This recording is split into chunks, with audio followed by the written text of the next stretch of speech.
그러면 이제 그렇게 고생해서 이제 약사가 됐잖아.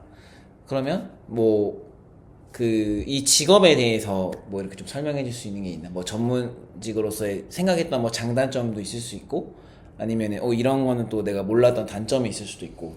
막상 이제 전문직이 되고 나서 제일 조금 어려웠던 거는 이제 공부를 더 이상 안 해도 될 거라는 생각을 했었는데 막상 필드에 나와보니 공부를 더 해야 되고 왜냐면은 이제 정말 환자들이랑 부딪혀서 내가 이 사람들이 알 수 없는 정보를 공부를 해오기는 했지만 이 사람들에게 좀 더 쉽게 풀어서 설명을 해줘야 되고 이 사람들이 납득을 해야 되고 환자분들이 왜 이 약을 먹어야 되는지 이 약을 먹기 위해서 어떠한 조건들이 붙는지를 환자들이 알아듣기 쉽게 그리고 환자들이 잘 받아들일 수 있게 그리고 내가 그 절대 틀린 정보를 전달하면 안 되기 때문에 정확하게 전달을 해야 되는 부분이 있어서 근데 나는 그 내가 좀 무감각한 편일 수도 있는데 그 가서 설명해 주시는 걸 사실 제대로 듣는 적이 거의 없단 말이야.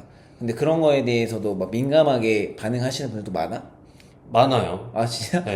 그러니까 예를 들어서 이제 약을 아, 주고 이런 거는 이제 보통 뭐 당연히 약국 운영이나 이런 측면이 이제 조금 나올 수밖에 없는데 예를 들어서 환자들이 많이 몰리는 약국들 있잖아요. 그러면 환자들한테 약을 제공하고 이제 어떤 약인지 설명을 해야 되고 분명히 그렇게 해야 되는 게 어느 정도는 있지만 환자들이 뒤에 계속 밀려 있으면 기다리니까. 당연히 환자들을 빨리빨리 환자들한테 약을 주고 내보내고 해야 되기 때문에 최소한의 설명만 하고 나갈 수밖에 없는 상황도 있고 보통 이제 그런 약국들은 어느 경우가 많냐면 환자들이 재방문을 해서 이제 약이 예를 들어서 뭐 한 달 정도의 고혈압 약을 받아가셨던 분이 이제 왔다. 그러면은 그 다음 달에 그 고혈압약이 바뀌는 경우는 별로 없거든요. 그러면 이제 그런 환자가 다음 달에 또 온 케이스다. 그러면은 이제 지난번에 나왔던 약이랑 같아요. 이렇게 해서 보내드리면 되는데, 이제 이렇게 몇 번 반복이 되면은 이제 환자분들이 맨날 이제 본인이 드시는 약이 변하지 않았으니까 약사 입장에서는 드시던 약이에요 라고 하고 다음 분을 이제 또 응대를 하려고 하는 건데, 간혹 이제 거기서 왜 내가 먹는 약이 무슨 약인지 왜 설명을 안 해줘? 이렇게 하시는 분들 계시죠. 이제 익숙하니까 그런 거긴 한데 또 환자분 입장에서는 사실 매번 갈 때마다 왜냐면 한 달 만에 들으시는 거니까 그분은 그러니까 매번 갈 때마다 이 약이 어떤 약인지 설명을 듣고 싶어 하실 수도 있는 거고 이런 케이스들을 이제 맞닥뜨려 보면은 듣고 싶어 하는 분들이 꽤 많구나. 그렇게 익숙하게 약사는 어차피 계속 매일매일 비슷한 약이나 이런 걸 다루다 보니까 약간 이제 매너리즘에 빠지기도 하고 또 이제 어쨌든 빨리빨리 쳐내야 되는 것도 일이기 때문에 그런 걸 하다 보면 익숙해져서 이제 약 설명을 좀 덜 할 수도 있고 이런 부분이 있지만 이제 환자 입장에서 한 달에 한 번 뭐 두 달에 한 번 이렇게 올 수도 있는 거고 이제 그 궁금할 수 있는데 듣고 싶어 하는 분들이 그래서 계시다는 거죠. 알겠습니다. 그리고 그 또 어떻게 보면 좀 개국이라고 하지. 이거를 개국을 좀 빨리 한 편이잖아. 네, 그렇죠. 그러면 그러니까 어떻게 그렇게 빨리 할 수 있었는지도 좀 궁금하고 그냥 또 회사라는 다른 선택지도 있었을 텐데 그냥 바로 이렇게 개국한 이유가 따로 있어? 일단은 이제 저는 이제 나이가 좀 있는 상태에서 약대를 들어갔기 때문에 회사를 갈 수 있는 선택지를 제가 고르기 좀 어려웠어요. 왜냐면은 이제 회사에서는 아무래도 이제 젊은 친구들을 뽑고 싶어 하고 왜냐면 오래 다닐 수 있는 친구들을 선호하기 때문에 근데 33인가 4시 나이 33세 졸업을 또 했죠. 많은 편이야? 그게? 그렇죠, 많은 편이죠. 아, 그러니까 뭐 사실 뭐 제 회사를 안 가봐서 사실 잘 모르겠지만 이제 애초에 생각도 없었고 그렇게도 했는데 뭐 돈이나 이런 걸 떠나서 이제 나이가 많으면 좀 어려울 거라고 생각을 했어요. 나이가 많으면은 회사에 들어가기 좀 어려울 거다. 왜냐면은 이제 저보다 젊은 친구들이 좀 더 어린 친구들이 훨씬 많이 약대를 다니고 있었고 그렇다 보니까 굳이 내가 지원을 해도 뭔가 내가 경쟁력이 좀 없을 거다라고 생각을 해서 어떻게 빨리 할 수 있었냐라고 묻는다면 사실 그냥 저는 운이 좀 좋은 케이스였던 거예요. 같아요. 그러니까 나름대로 이제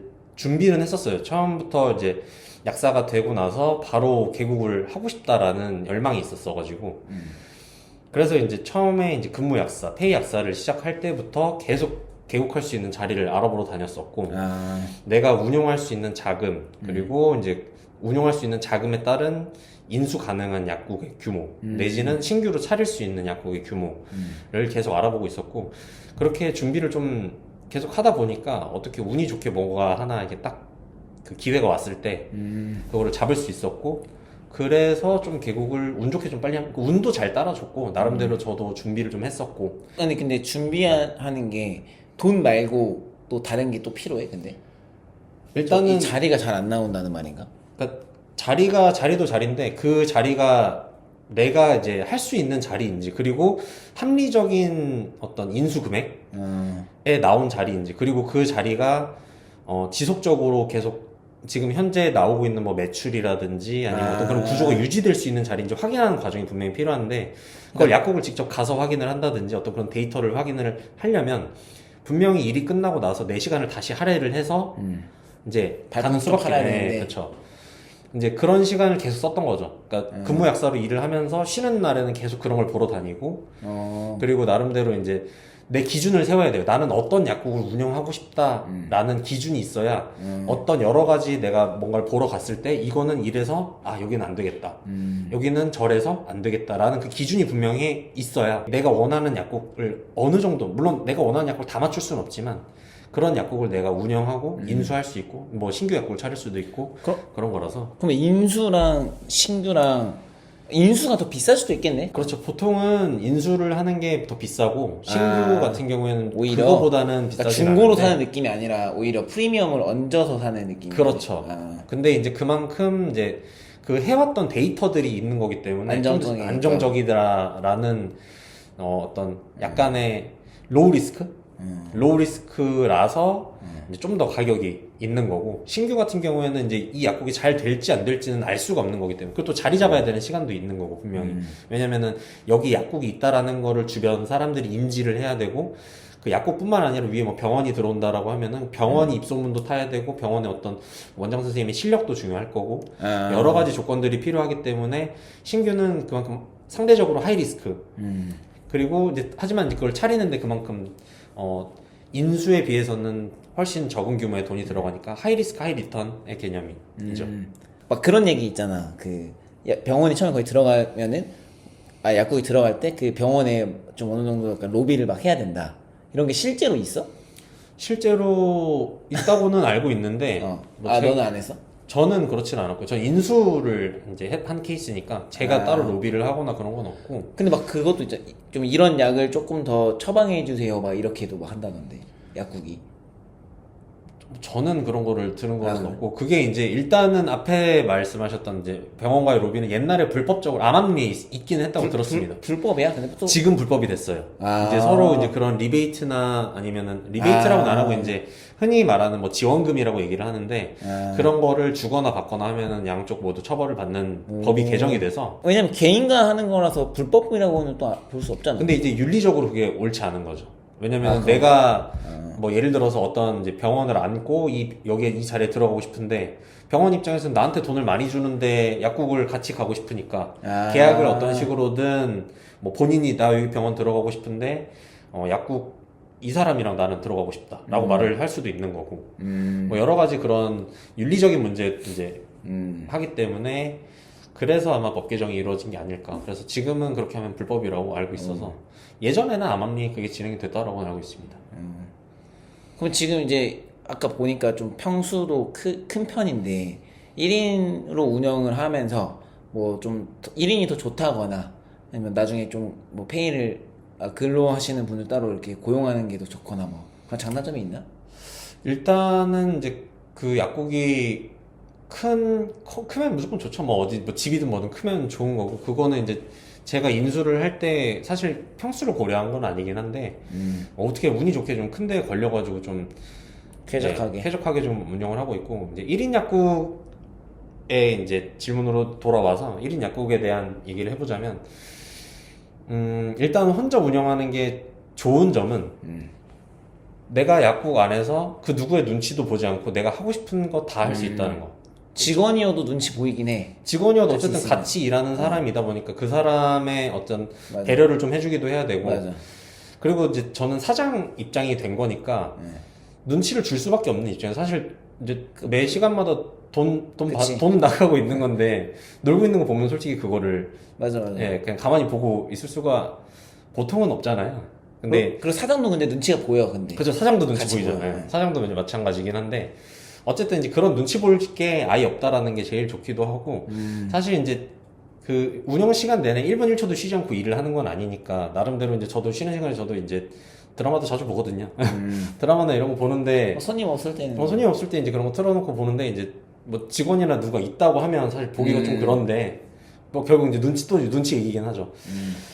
그런 게 좀 있고 단점이라고 한다면 결국엔 이제 제가 혼자 운영하는 사업장이다 보니까 제가 자리 없으면 약국을 오픈도 못하고 마감도 그러네. 못하고 그리고 사실 제일 어려운 건 화장실 가는 거. 아, 그러니까 뭔가 급박한 상황이 생겨서 항상 컨디션이 좋을 수는 없으니까 그치. 화장실을 가야 되는데 내가 자리 없으면 약국 운영이 잠깐 스탑이 되는 거니까 항상 화장실도 이제 금방 갔다 오려고 하고 그리고 그래서 전날 이제 매운 거 잘 안 먹으려고 해요. 저 같은 경우는 화장실 안 가려고.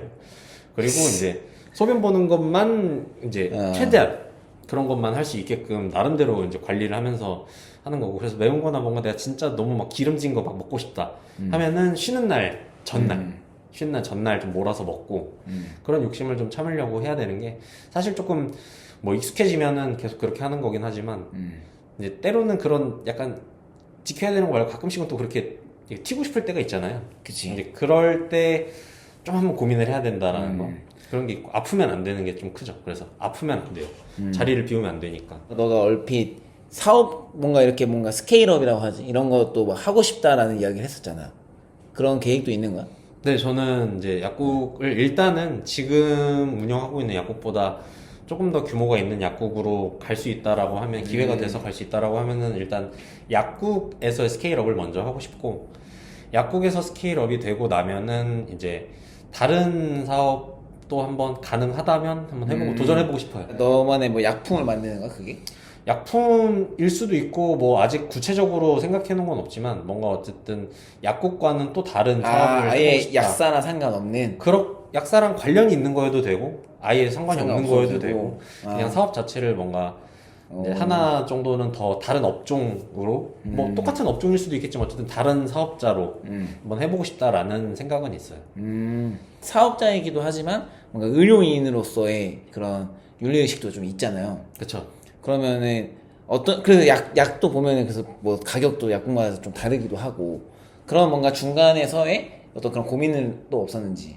지금도 매일매일 하는 생각이에요. 일단은 근데 하나 약간 짚고 넘어가야 되는 게 약사는 의료인은 아닙니다. 보건 의료인은 맞는데 그러네. 요거는 하나 짚고 네. 넘어가 이제 네. 그거는 이제 뭐라 그러지, 엄연히 그거? 다른 거기 보건 의료인입니다. 보건 보건 의료인에 의료인. 속하고 의료인이랑 네. 보건 의료인이랑은 다르다. 그러니까 실제 의료인 분들이 이제 만약 이거 보신다면은 좀 불편해하실 수 있어서 오케이. 그거는 좀 이제 정정을 좀 일단 한번 짚고 넘어가고 어쨌든 사업가와 보건 의료인의 경계에서 항상 고민하는 건 분명히 보건 의료인으로서 국민 건강의 증진을 도모하고 이제 모든 사람들이 건강하기를 바라죠. 사실 뭐 저희 부모님이 건강하기 바라, 저도 건강하기를 바라고 모든 사람들이 건강하기를 바라지만 어쨌든 이 약을 다루면서 어떤 수익을 내고 결국은 먹고 사는 문제로 다시 돌아오면 마진도 중요하니까. 내가 어떤 그런 사람들의 건강과 사람들의 안녕을 기원하는 게 있기는 하지만 그걸로 수익을 창출하는 직업을 가지려고 공부를 한 입장에서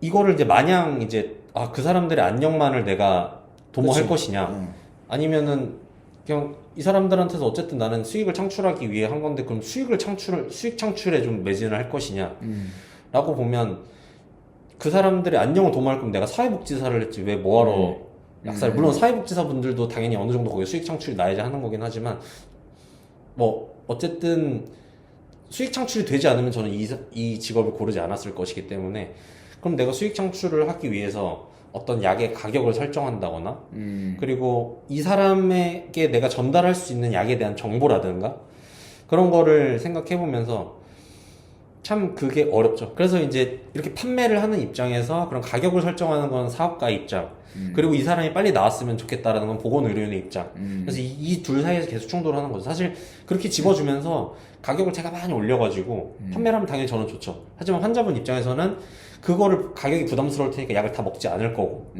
그렇다 보면은 이 사람의 건강은 내가 마진을 많이 추구하려고 할 만큼 이 사람이 안 먹으려고 할 테니까 그러면은 이제 거기서 계속 저울질을 해야 되는 거죠. 어렵네. 그래서 항상 매일매일 이제 좀 고민을 하고 정말 최소한의 것들로 좀 빨리 나올 수 있게 드리려고는 하지만 어쨌든 그런 부분에서 고민을 항상 합니다. 어쨌든 요즘에 막 AI가 엄청 발전을 하면서 우리 채널에서 전 편도 이제 디자이너 분이 이제 생각하는 AI에 대해서 이야기를 좀 했었거든. 너가 생각했을 때는 뭐 큰 흐름 영향이 있을 것 같아? 약사 쪽도? 약사 쪽도 큰 영향이 분명히 있지 않을까 생각해요, 저는. 결국에 이제 약사라는 직업을 전문직으로 만든 이유는 사람들이 약에 대한 정보를 많이 모르기 때문에, 그러니까 변호사도 법에 대한 그 이제 전문직이잖아요. 그러니까 그치. 법이라는 것을 사람들이 잘 모르기 때문에 전문직을 만들어서 그 전문직이 잘 모르는 사람들에게 그 정보를 잘 전달해주고 그 대신 공부를 많이 해서 그 데이터를 본인 머리에 넣어놓고 그거를 잘 모르는 사람들에게 알려주고 도와주고 약간 이렇게 하라고 만든 건데, 약도 이제 그런 의미에서 사람들이 약을 잘 모르기 때문에 이 사람들이 약을 어떻게 먹어야 되는지, 뭘 주의해야 하는지 당연히 관리나 이런 것 때문에 만들었다라고 생각을 하거든요. 그래서 이제 그런 관리 측면에서 이제 좀 중요한 포션을 차지하는 직업이라고 생각을 하는데, 저는 약사로서. 근데 이제 그 관리를 약사들이 어느 순간부터 잘 못하기 시작한다면 그거는 AI가 무조건 대체를 해야 되는 거고. 근데 약사는 뭔가 내가 뭐라 해야 되지? 좀 물리적으로 뭔가를 해야 되니까 사실 AI랑 또 진짜 뭐 휴머노이드 같이 로봇이 나오기 전까지는 크게 관련이 없지 않나 싶은데. 오히려 반대로 더 되게 대체되기 쉬울 거라고 생각을 하는 게, 환자분들이 보는 입장에서는 처방전 주면 그거를 조제를 해서 나오니까 주면 뭔가 나오는 자판기 같은 느낌이거든요. 그러니까.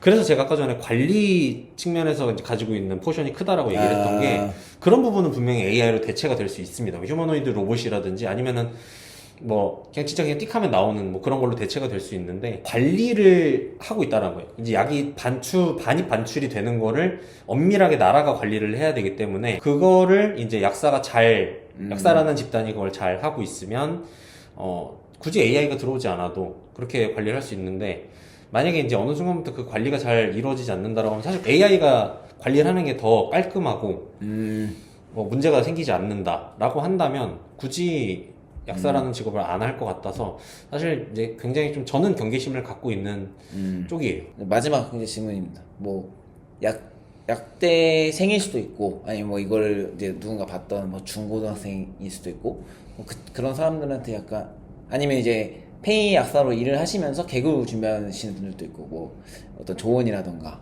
뭐 해주고 싶은 말 있으면 자유롭게. 제가 뭐 누구에게 뭐 조언을 하고 뭔가 뭐 좋은 말을 해주고 그럴 만한 사람은 아니기는 한데, 그래도 뭐 하나 얘기를 해본다면, 네.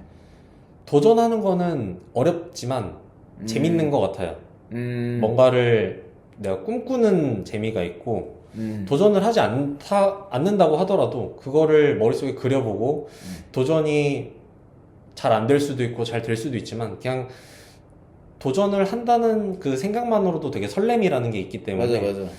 뭔가에 도전을 해본다는 건 되게 좋은 것 같아서, 도전을 실제로 몸소 내가 진짜로 해야지 하지 않더라도 그런 걸 한번 꿈꿔보는 건 나쁘지 않다라고 생각을 합니다. 그래서 많은 분들이 도전이라는 것에 너무 어려워하지 말고 생각만 해도 사실 맞아. 설레는 부분이기 때문에 다들 도전을 좀 재밌어 하면 좋겠습니다. 저 같은 경우는 운이 좋아서 도전을 했던 것들이 조금 잘 풀린 케이스 같긴 한데, 도전이라는 거 되게 거창하지 않아도 되는 것 같아요. 도전이랑 그냥 내일 아침에 출근해가지고 내일 뭐 그치? 아침에 뭐 내 영업시간보다 1시간 일찍 출근하는 것에 도전하고, 네.